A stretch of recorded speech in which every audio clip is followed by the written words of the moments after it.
आपका स्वागत है मैजिकल फैक्ट्स में। आज कुछ ऐसे इन्वेंशन के बारे में जानेंगे जिन्होंने इतिहास में क्रांति सी ला दी। हालांकि इन इन्वेंशन के बिना मैं और आप ये सोच भी नहीं सकते कि ये दुनिया कैसी होती। तो चलो मैं आपको ले चलता हूँ कुछ ऐसे आविष्कारकों के पास और उनके आविष्कार के पास जिन्होंने इतिहास बदल दिया। 10 greatest invention that change the world. हमारी इस इन्वेंशन की लिस्ट में नंबर 10 पर है व्हील, या आसान भाषा में कहे पहिया।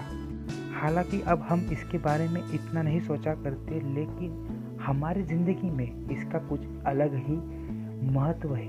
इसका जन्म 4000 ईसा पूर्व में हुआ।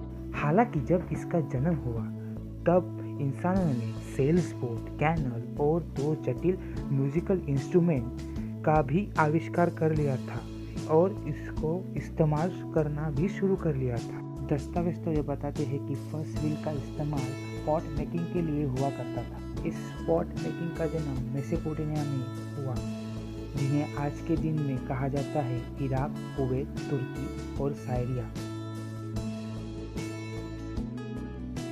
नंबर 9, कंपास या फिर दिशा सूचक यंत्र। कंपास तो हम सभी को पता है कि दुनिया भर में घूमने के लिए एक आसान सा यंत्र है। जहां आज के युग में हम सैटेलाइट और जीपीएस का यूज़ करते हैं। हालांकि ये भी हमें मालूम नहीं पड़ता क्योंकि ये हमारे फ़ोन में पहले से ही डाला रहता है। कंपास तो ओरिजिनली बनाया गया था आध्यात्मिक उद्देश्य के लिए। हालांकि सबूत ये बताते हैं कि इसका जन्म चाइना में 200 ईसा पूर्व में हुआ। तो कई सालों बाद ये यूरोप में आया, जिसके बाद कोलंबस, वास्को द गामा ने नए समुद्री रास्ते ढूंढे।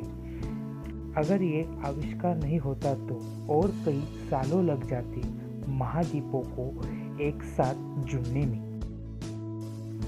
Number 8, calendar. हालांकि आप सभी का ऐसा कोई दिन नहीं होता होगा जब आप इसे नहीं देखते होंगे। ये हमारी ज़िंदगी का एक अहम हिस्सा सा बन चुका है और हम इंडियन का तो एक अलग ही जुड़ाव है।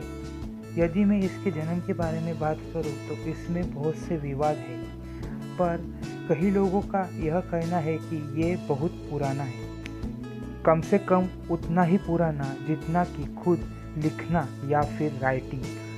फर्स्ट कैलेंडर बना चंद्रमा के चरण से या कहे फेजेस से, क्योंकि ये आसान था ट्रैक करने को, जिसे हम लूनर कैलेंडर भी कह सकते हैं। बहुत सी सभ्यताओं ने इस लूनर कैलेंडर का इस्तेमाल किया। हालांकि इसमें सिर्फ एक कमी थी, जो सोलर ईयर मतलब अर्थ का सन को चक्कर लगाना और लूनर डे, ये दोनों मैच नहीं करते थे। कभी कुछ एक्स्ट्रा मंथ ऐड करने पड़ते या फिर घटाने पड़ते। ये कमी को जानकर जूलियस केसर ने नया कैलेंडर बनाया, जिसमें महीने को प्रॉपर लेन दी, जिससे कि साल महीने से मिल सके, जिसे नाम दिया गया जूलियन कैलेंडर। ये भी अच्छा था, लेकिन हर 128 साल बाद इसमें एक दिन ऐड हो जाता। इस कमी को फिक्स किया जॉर्जियन कैलेंडर ने, जो पूरी दुनिया इस्तेमाल करती है। इसका जन्म 1582 में जॉर्ज 18 ने किया। Number 7, clock. आप सभी के हाथ पर या फिर घर पर या फिर फ़ोन में तो क्लॉक ज़रूर होगी। हम सभी इससे जुड़े हुए हैं। मैं तो इसके बिना दिन महसूस भी नहीं कर सकता। करंट क्लॉक सिस्टम का आधार है 60 सेकंड से मिनट और 60 मिनट से 1 घंटा। हालांकि इसका जन्म 2000 ईसा पूर्व में हुआ, जिसे सुमेरियन ने बनाया। लेकिन first mechanical clock water power पर चलती थी। वो 3rd सेंचुरी बीसी में ग्रीस में बनी। फिर कुछ चाइनीज इंजीनियर ने मर्क्यूरी का इस्तेमाल करके 10th सेंचुरी में इसे फिर से बनाया। उसके बाद अरेबिक इंजीनियर ने गियर और वेट का इस्तेमाल करके पानी की सहायता से इसे चलाने की कोशिश की। अब जब पानी का नाम निकला ही है तो वाटर व्हील या फिर पानी का चक्का कैसे भूल सकते हैं। Number 6, water wheel.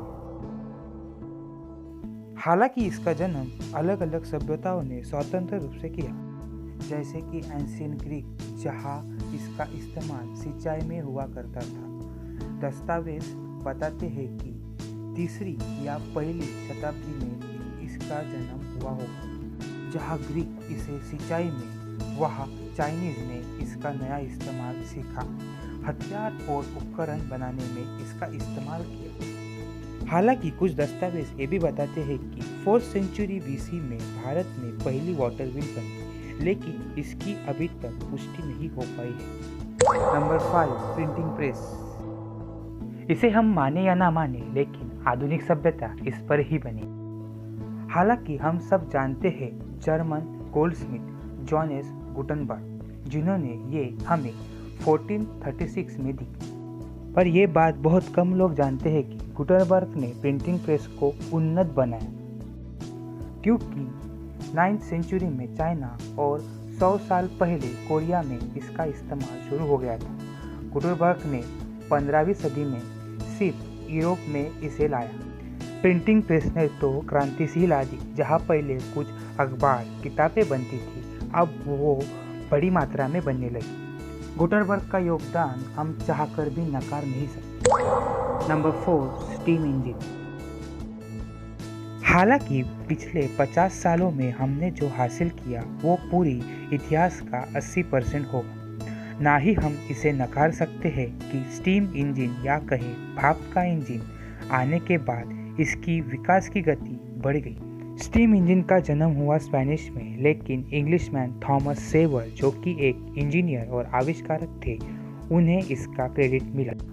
हालांकि 1781 में जेम्स वैट ने इंजन में कुछ सुधार किए और उसके बाद मानो एक लहर सी ही आ गई। जेम्स वैट का इंजन नया और बेहतर होने से लोग उसे पसंद करने लगे और वो ट्रेन्स, मिल, फैक्ट्री और कई जगह यूज होने लगा। Number 3, electric bulb. हालांकि हम में से अधिकतर लोग ये जानते हैं कि इलेक्ट्रिक बल्ब का आविष्कार एडिसन ने किया, लेकिन हम में से बहुत लोगों को पता ही नहीं कि एडिसन ने इलेक्ट्रिक बल्ब को इम्प्रूव किया या कहे उसमें सुधार किया। पर हम ये भी नकार नहीं सकते कि जो सुधार एडिसन ने किए उसके बाद तो ऊर्जा की दुनिया में उबाल सा आ गया। Number 2, airplane. 20वीं सदी के कुछ सबसे बड़े आविष्कारों में हम इसे ना गिनते तो हमारी ये भूल होती। जहाँ बहुत सारे लोगों ने उड़ने के चक्कर में अपनी जान दे दी, उसी समय 2 साइकिल मैकेनिक या कहे राइट ब्रदर्स ने दिसंबर 17, 1903 में मानव का सबसे बड़ा सपना सच करके दिखाया। अब हम हजारों किलोमीटर का फासला कुछ घंटों में पूरा कर सकते हैं। विल्बर और ओलिवर राइट की उपलब्धि के लिए धन्यवाद। Number 1, vaccine. वैक्सीन का जन्म हम परफेक्टली तो नहीं बता सकते, लेकिन वैक्सीन कितनी क्रांतिकारक है ये हम सभी ने कोविड-19 के टाइम में जान लिया है।